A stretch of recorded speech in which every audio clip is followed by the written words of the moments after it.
थोडीशी माहिती यायची आहे माझ्याकडे, म्हणून मी जरा थांबलोय.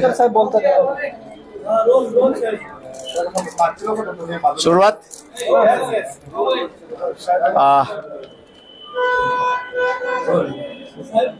तुम्ही मधोमध येते असं त्यांचं म्हणणं आहे.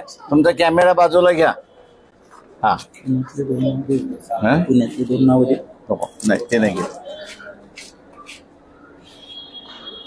आजची भीमा कोरेगावची जी हिअरिंग होती ती झाली. ती हिअरिंग याच्यासाठी होती की आम्ही एक अर्ज दिला होता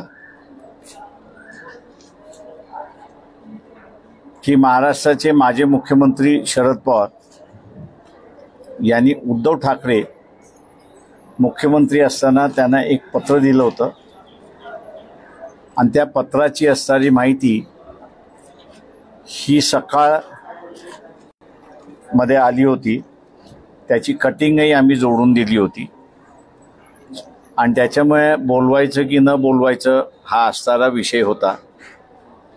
आज असं ठरलंय की कमिशन पुढे सगळ्याच बाजू आल्या पाहिजेत आणि म्हणून आम्ही असणारा प्रोडक्शन ऑफ डॉक्युमेंट CPCचा अंडर प्रोव्हिजन जे आहे त्याच्या खाली असणारं ॲप्लिकेशन करणार आहोत आणि शरद पवारांना असणारं कमिशनचं एक पत्र जाईल की त्यांच्याकडे ते जर डॉक्युमेंट असेल तर त्यांनी ते प्रोड्यूस करावं.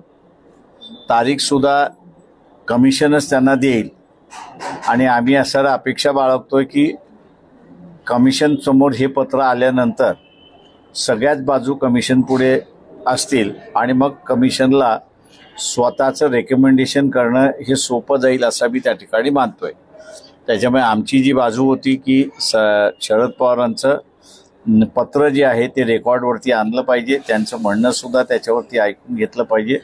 ते असणारं कोर्टाने आज म्हणजे कमिशननी ग्राह्य धरलं आणि त्या पद्धतीने कारवाई आता होणार.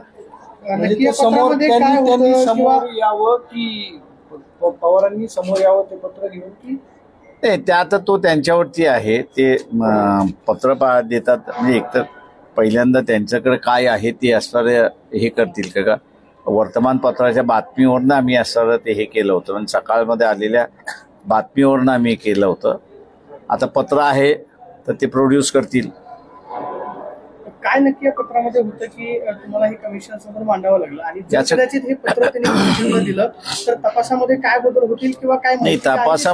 तपासामध्ये काहीच बदल होणार नाही, पण कमिशन समोर सगळीच बाजू आली पाहिजे आणि मग कमिशन त्याच्यावरती रेकमेंड करू शकतं. शरद पवारांच्या पत्रामध्ये सकाळमधल्या आलेल्या बातमीमधली न्यूज अशी होती की ती दंगल घडून आणलेली दंगल आहे.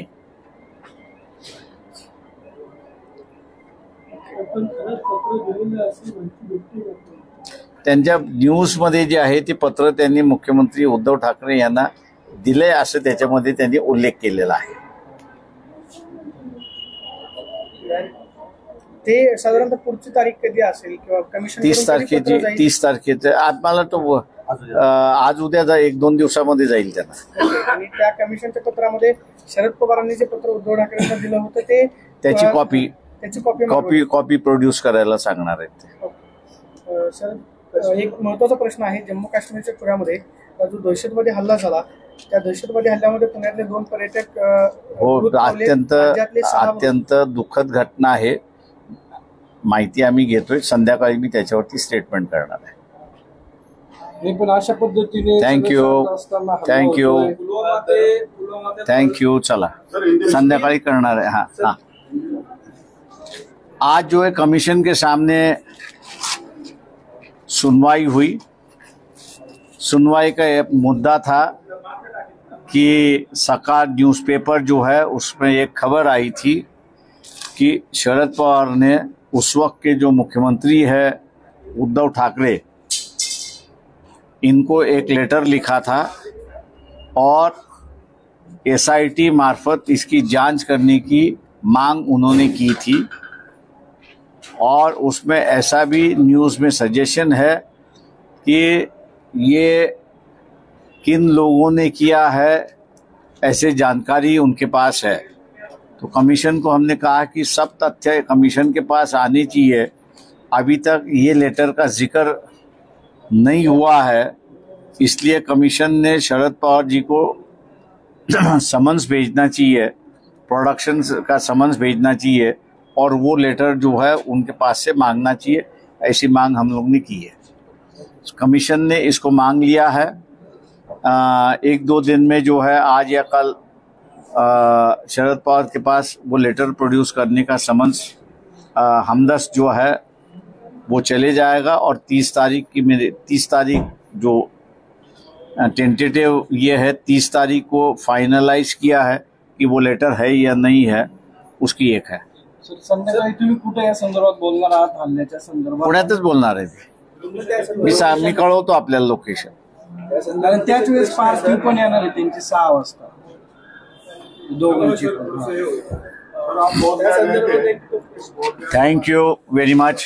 नाही सर, पण 6 वाजता सगळी पळापळ होईल। 6 वाजताच्या अगोदर करेन, काळजी नका करू।